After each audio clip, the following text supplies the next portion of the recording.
قربانی کے حوالے سے ایک مسئلہ ہے کہ کیا قربانی کا گوشت 3 دن سے زیادہ نہیں کھا سکتے، اس کو جمع نہیں کر سکتے؟ اس حوالے سے نبی کریم صلی اللہ تعالیٰ علیہ وآلہ وسلم کی حدیث شریف بھی موجود ہے، جس کو امام مسلم رضی اللہ تعالیٰ عنہ نے صحیح مسلم شریف کے اندر نقل کیا ہے۔ عن ابن عمر عن النبی صلی اللہ علیہ وسلم انہ قال لا یأکل احد من لحم اضحیتہ فوق 3 ایام۔ حضرت ابن عمر رضی اللہ تعالیٰ عنہ سے روایت کو نبی کریم علیہ الصلاۃ والتسلیم سے روایت کرتے ہیں کہ حضور علیہ الصلاۃ والسلام نے ارشاد فرمایا، تم میں کوئی اپنی قربانی کا گوشت نہ کھائے 3 دن سے زیادہ۔ تو کیا اس حدیث کی روشنی میں واقعی 3 دن سے زیادہ قربانی کا گوشت جمع کرنا منع ہے، یا اس کے اندر جو حکم شرع ہے وہ کیا ہے؟ تو دیکھیں، ابتدائی اسلام کے اندر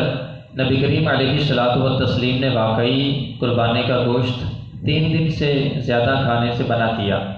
اور اس حوالے سے اور بھی بہت ساری روایات موجود ہیں۔ حضرت علی المرتضیٰ شیر خدا کرم اللہ وجہہ الکریم سے بھی اس حوالے سے روایات موجود ہیں، اور بھی صحابہ کرام سے۔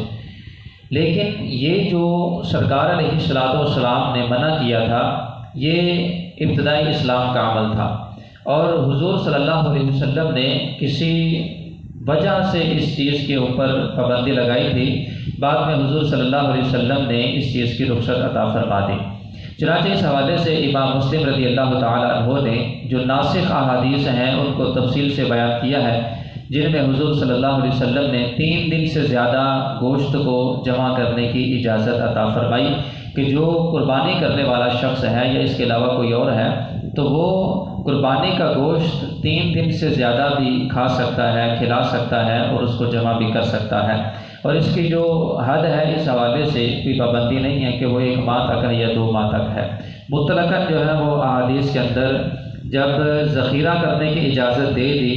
تو اس کو ہم کسی وقت کے ساتھ مقید نہیں کر سکتے۔ چنانچہ اس حوالے سے امام مسلم رضی اللہ تعالیٰ عنہ نے کتاب الاضاحی کے اندر ان روایات کو نقل کیا۔ فرمایا کہ حضرت ابو سعید خدری رضی اللہ تعالیٰ عنہ نے ارشاد فرمایا کہ رسول اللہ صلی اللہ علیہ وسلم نے ارشاد فرمایا، یا اہل المدینہ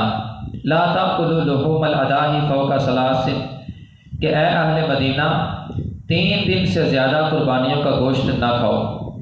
وقال ابن المثنی 3 ایام، ابن مثنی کہتے ہیں کہ روایات کے اندر یہ الفاظ موجود ہیں 3 ایام کے۔ تو صحابہ کرام کو جب سرکار صلی اللہ علیہ وسلم نے یہ ارشاد فرمایا کہ 3 دن سے زیادہ قربانی کا گوشت نہ کھاؤ، تو فشکوا الی رسول اللہ صلی اللہ علیہ وسلم ان لهم عیالا وحشما وخدما، سرکار کی بارگاہ میں عرض کیا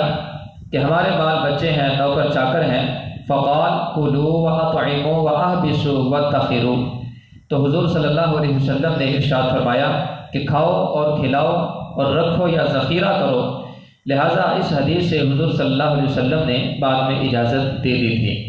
اور پھر اس حوالے سے حضرت سلمہ بن اکوع رضی اللہ تعالی عنہ سے روایت ہے ان رسول اللہ صلی اللہ علیہ وسلم قال من ضحى منكم فلا يصبحن في بيته بعد ثالثة شيئا، فلما كان في العام المقبل قالوا يا رسول الله صلى الله عليه وسلم نفعل كما فعلنا عام اول، فقال لا ان ذاك عام كان الناس فيه بجهد فأردت ان يفشوا فيهم۔ چنانچہ رسول اللہ صلی اللہ علیہ وسلم نے ارشاد فرمایا،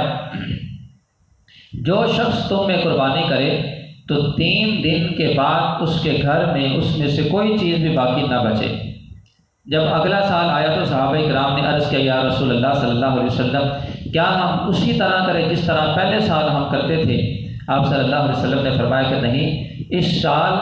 یعنی کہ پہلے سال لوگوں کو گوشت کی زیادہ حاجت تھی، لوگ مشقت کے اندر تھے، غربت کے اندر تھے، تو میں نے چاہا کہ جو گوشت ہے وہ ان کے درمیان پھیل جائے۔ اور پھر اس حوالے سے مزید امام مسلم رضی اللہ تعالیٰ عنہ نے حدیث شریف کو نقل کیا۔ فرمایا کہ رسول اللہ صلی اللہ علیہ وسلم نے فرمایا،